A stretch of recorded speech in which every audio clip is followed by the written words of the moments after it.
Welcome back, students. In the previous lecture, we have discussed about the system of units and the SI system of units and CGS, MKS, FPS, different system of units have been discussed in the previous lecture. And today we are going to discuss about some commonly used practical units and some commonly used practical units are there for measuring the small distances. If you are discussing first for measuring the small distances, and for measuring the small distances we have first unit that is known as Fermi, and Fermi is used to measure the nuclear size. Okay, it is used to measure the nuclear size. If we have to find out the radius of the nucleus or find out the radius of the proton or neutron, then we use the scale Fermi meter, and 1 Fermi meter is equals to 10 raised to power minus 15 meter. Like the radius, if you talk about the radius of proton, the radius of proton will be equals to 1.2 Fermi meter. Okay, 1.2 Fermi meter. And our next unit is angstrom. Angstrom is also a small practical unit which is used to measure the wavelength of the electromagnetic waves, or simply the wavelength of waves. Okay, wavelength is the defined as we all know, wavelength can be defined as the consecutive distance between two crusts or two troughs. Okay, it is wavelength represented by lambda, and it is represented by lambda, and this is the wavelength. And for measuring the distance of a wave, or simply the wavelength, we use the unit angstrom, and 1 angstrom is equals to 10 raised to power minus 10 meter. Next one is nanometer. Nano, you can compare it with nano 9. Okay, 9 is nano can be compared with 9. So 1 nanometer is equals to 10 raised to power minus 9 meter. And next one is micron. It is also known as micrometer, and 1 micrometer is equals to 10 raised to power minus 6 meter. So this is these are some small practical units which are used in measuring the small distances. Okay. Let's move towards the large distances. Now our first unit is light year. Here light year is the distance traveled by light in 1 year. So it will be equals to 1 light year. Light year is represented by Ly, and 1 light year will be equals to speed of light in vacuum multiplied by the time. Here the time is 1 year, and we know that the speed of light in vacuum is 3 into 10 raised to power 8 meter per second, and for 1 year we will put 365.25 multiplied by 24 hours 60 minutes and 60 seconds, and when we solve this value it will be equals to 9.46 into 10 raised to power 15 meter.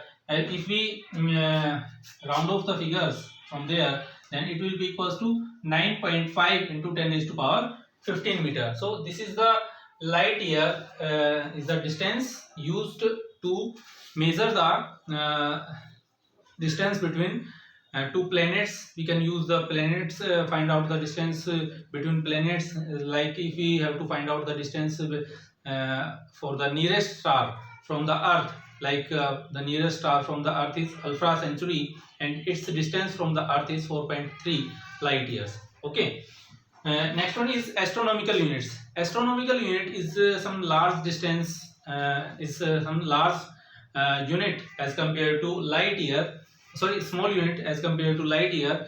And astronomical unit is used to measure the mean distance of earth from the sun. Okay, because earth moves in an elliptical orbit. Suppose this is sun situated at one of the focus of the elliptical path, and earth is revolving around the sun.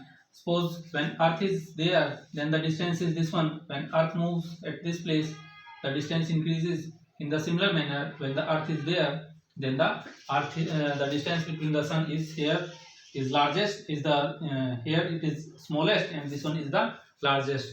So if we have to find out the mean distance between the sun and the earth, then we use a common unit which is known as astronomical unit, and 1 astronomical unit is equals to 1.496 into 10 raised to power 11 meter, or when we again round off the figure, it will be equals to 1.5 into 10 raised to power 11 meter. Next one is parsec or parallactic second. It is the largest practical unit of the for measuring the large distances, and it can be defined as the distance at which an arc of 1 astronomical unit subtends an angle of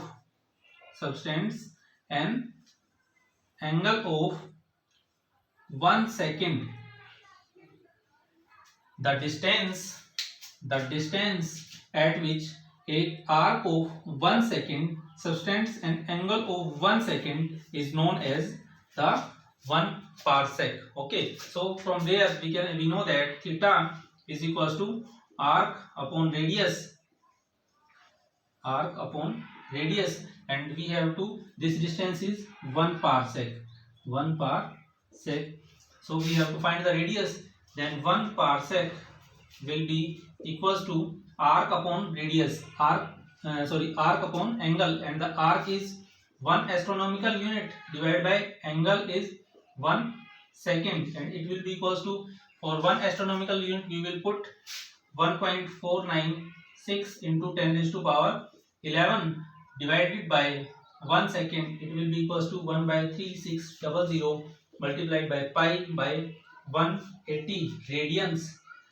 Then the value will be 3.08 into 10 raised to power 16 meter. So this is the value of 1 parsec, and 1 parsec is equals to 3.08 into 10 raised to power 16 meter, and it is equals to 3.27 times the light year.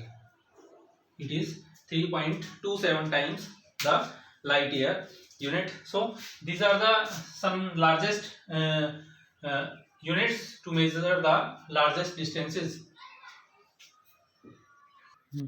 Let's find out the relation between light year, parsec and astronomical unit. As we know that the value of 1 light year is equals to 9.46 into 10 raised to power 15 meter, and 1 astronomical unit is equals to 1.5 into 10 raised to power 11 meter. If we divide 1 light year by 1 astronomical unit, then we have 9.46 multiplied by 15 divided by 1.5 into 10 raised to power 11, and it will be equals to 6.3 into 10 raised to power 10 raised to power 4. Okay, so this is the relation between, from there we can write as 1 light year is equals to 6.3 into 10 raised to power 4 astronomical units.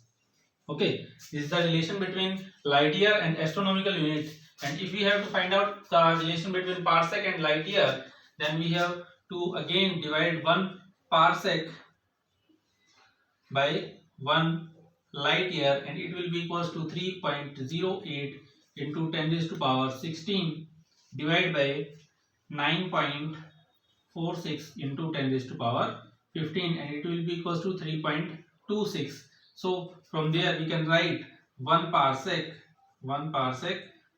is equals to 3.26 times of light year. So these are the relations between light year, parsec and astronomical units.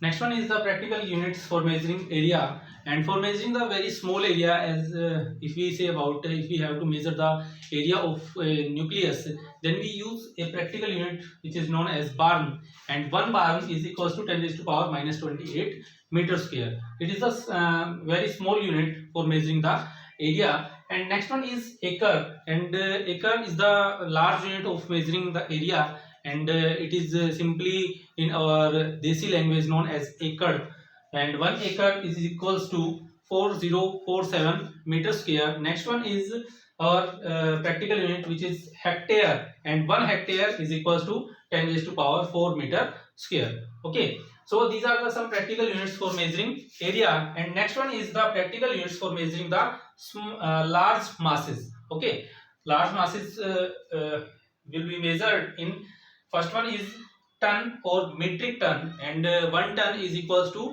1000 kg. Next one is our practical unit 1 quintal, and 1 quintal is equals to 100 kg. Next one is 1 slug, and 1 slug is equals to 14.57 kg. Okay. Next one is pound. Pound is smaller than the kilogram, and it is equals to 0.4536, or we can simply remember it as 0.45 kilogram. Okay. Next and last unit of the for measuring the large masses is the Chandrasekhar limit. It is designed by an Indian, and it is the largest practical unit for measuring the large masses, and it is equals to 1.4 times the mass of the sun.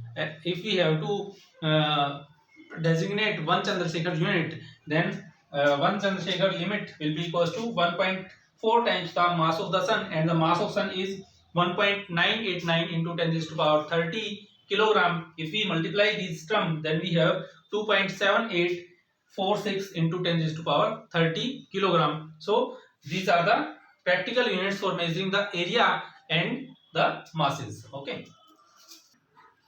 Next one is the one astronomical unit. Astronomical unit is the astronomical unit is the atomic mass unit, and the atomic mass unit is the smallest practical unit for measuring the masses, and one astronomical mass unit is equals to 1.66 into 10 raised to power 27 kg, and it is the mass of the order of mass of the proton or neutron. After that, we have the practical units for measuring the times. Okay, so first of all, we have the solar day. One solar day is equals to the time taken by Earth to complete one rotation about its own axis with respect to sun. Means that sun के respect में अर्थ अपनी axis के ऊपर एक rotation जितने time में complete करती है उसे हम सोलर डे बोलते हैं. On the other hand, we have the same sidereal day, and the one sidereal day is the same time taken by the Earth to complete one rotation about its own axis, but with respect to a distant star, not with respect to Earth. There is a difference only that in solar day the one rotation is of with respect to the sun, and in sidereal day the one rotation is completed with respect to a distant star. Means किसी दूर के star के respect में अर्थ जब अपना एक rotation complete करती है अबाउट इट्स ओन एक्सिस, तो उसे हम क्या बोल देते हैं? sidereal डे बोल देते हैं. Next one is solar year. Solar year, as we all know, one solar year is the time taken by the Earth to complete one revolution around the sun. Okay, and it is equals to 365.25 solar days, and if we have to represent it in the form of sidereal days, then it will be equals to 366.25 sidereal days. Okay.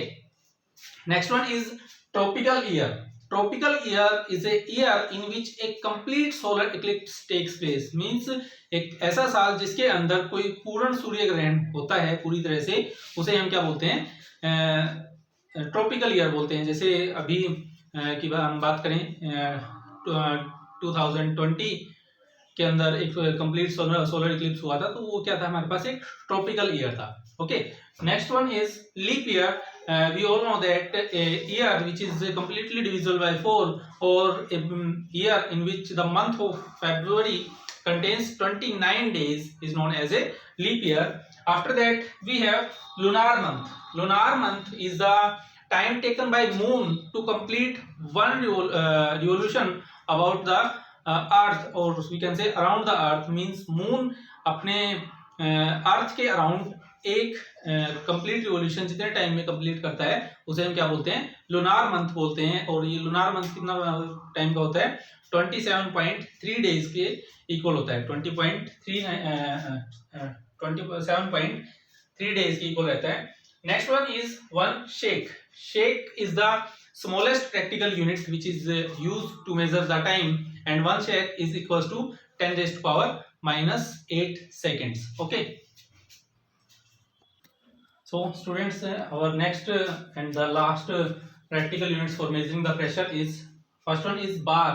and 1 bar is equals to 1 atmospheric pressure, and 1 atmospheric pressure is equals to 10 raised to power 5 Newton per meter square, and 1 Newton per meter square is equals to 1 Pascal. So 10 raised to power 5 Newton per meter square will be equals to 10 raised to power 5 Pascal, and Pascal is represented by PA. Okay, next one is 1 millibar. 1 milli stands for 10 raised to power minus 3. Okay, as 1 bar is equals to 10 raised to power 5 Pascal, so 1 millibar will be equals to 10 raised to power minus 3 times 10 raised to power 5 Pascal, and it will be equals to 10 raised to power 2 Pascal. So 1 millibar will be equals to 10 raised to power 2 Pascal. Next one is one torr. Torr is again the used to measure the pressure, and 1 torr is equals to 1 mm of the Hg column. Okay, the pressure due to which the mercury rises in its column by a distance of 1 millimeter is known as 1 torr. And next one is 1 atmospheric pressure, and 1 atmospheric pressure is equals to 1 bar, and 1 bar is equals to 760 mm of the mercury column, and 1 mm of the mercury column is equals to 1 torr. So 760 mm of mercury column will be equals to 760 torr. So students, these are the some commonly used practical units that we have to remember and we have to keep in mind while studying the physics. Thank you. Have a nice day.